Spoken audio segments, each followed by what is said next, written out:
नमस्कार दोस्तों, हाल ही में हुई बिहार इलेक्शंस शायद से देश के इतिहास की अभी तक की सबसे अनफेयर इलेक्शंस थी। जिस लेवल की हेराफेरी, जिस लेवल की इलेक्टोरल मैनिपुलेशन यहां पर हुई, उसे जानकर आपके होश उड़ जाएंगे।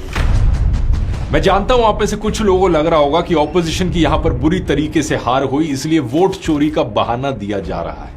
मीडिया में भी यही नैरेटिव फैलाया जा रहा है कि वोट चोरी का नैरेटिव फेल हो गया। लेकिन सच बात यह है दोस्तों कि वोट चोरी कोई नैरेटिव नहीं है, बल्कि एक हकीकत है। मुझे चिंता बस इस बात की है, एक सच्चा देश प्रेमी होने के नाते चिंता बस इस बात की है कि देश में जो चुनाव हो रहे हैं वो निष्पक्ष तरीके से, और बहुत अफसोस की बात है दोस्तों कि ये चुनाव किसी भी एंगल से फेयर नहीं थे। मैं इस वीडियो में 6 सबूत आपको दिखाऊंगा, 6 क्लियर कट सबूत इस चीज के, और मैं चैलेंज करता हूं मोदी सरकार को और इलेक्शन कमीशन को कि इन सबूतों को काउंटर करके दिखा दें। इलेक्टोरल मैनिपुलेशन का पहला और सबसे बड़ा सबूत है 10,000 रुपए का किस्सा।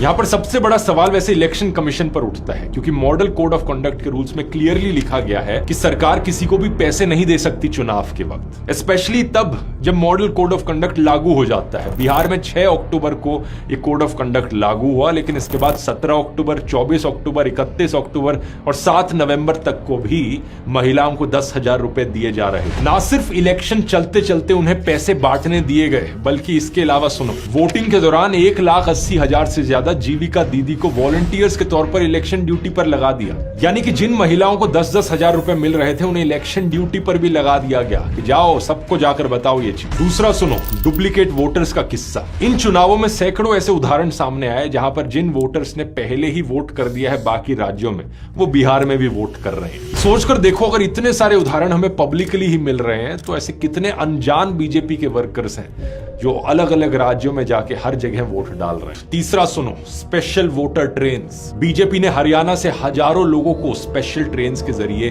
बिहार भेजा, जिससे वो बिहार में जाकर वोट डाल सके। सुप्रीम कोर्ट के लॉयर कपिल सिब्बल ने एक प्रेस कॉन्फ्रेंस करके ये बताया भी कि सिर्फ 3 नवंबर को हरियाणा से कम 4 स्पेशल ट्रेन्स चलाई गई ताकि बिहार तक वोटर्स को लेके जाया जा सके। तो पब्लिकली बताएं क्या ये स्पेशल ट्रेन चली, और जो मैंने कहा है 10 बजे, 11 बजे, 3 तारीख को, फिर 3 बजे, 4 बजे। बीजेपी अपने खर्चे पर खाने पानी का इंतजाम करके स्पेशल ट्रेन्स चला रही है दूसरे राज्यों से ताकि वोटर्स को बिहार लाया जा सके। चौथा सुनिए, सीसीटीवी रूल्स। सीसीटीवी के रूल्स को बदलना और गड़बड़ी के सारे प्रूफ्स मिटा देना। पोलिंग बूथ्स की सीसीटीवी फुटेज एक बहुत ही अहम चीज है दोस्तों, क्योंकि इस फुटेज के जरिए साफ देखा जा सकता है कि सच में किसी इंसान ने 2 जगह पर वोट डाला है या नहीं, किसी ने किसी और के नाम पर वोट डाला है या नहीं, कितने लोग एक पोलिंग बूथ में आ रहे हैं दिन में, क्या उसका नंबर सही से रिकॉर्ड किया जा रहा है या नहीं। ये चौथा सबूत हमें सीधा दिखाता है कि इलेक्शन कमीशन चीजों को छुपाना चाहता है। कोर्ट ने आदेश दिया था सीसीटीवी फुटेज को देने के लिए,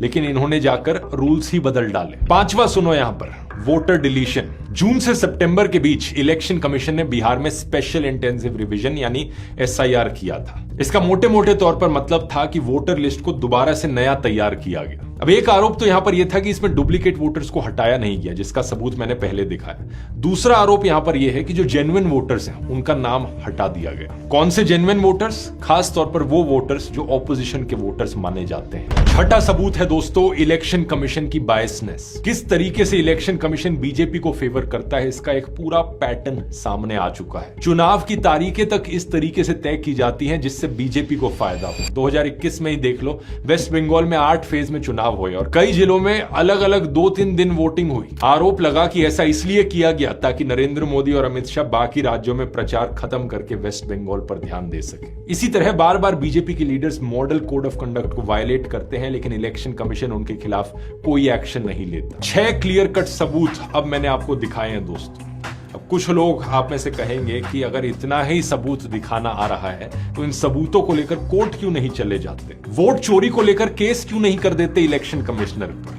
कर सकते हैं, लेकिन प्रॉब्लम यह है कि इस चीज में भी रूल बदल डाले मोदी सरकार ने। इलेक्शन कमिश्नर्स को लीगल एक्शन से बचाने के लिए 2023 में मोदी सरकार ये अमेंडमेंट लेकर आई। इस एक्ट में एक नया सेक्शन जोड़ दिया गया कि ऑफिशियल ड्यूटी के दौरान किसी भी काम के लिए इलेक्शन कमिश्नर्स के खिलाफ जीवन में कभी मुकदमा नहीं किया जा सकता। अब आप ही बताओ दोस्तों, कोर्ट जाकर फायदा क्या जब इलेक्शन कमिश्नर्स के खिलाफ कोई केस किया ही नहीं जा सकता।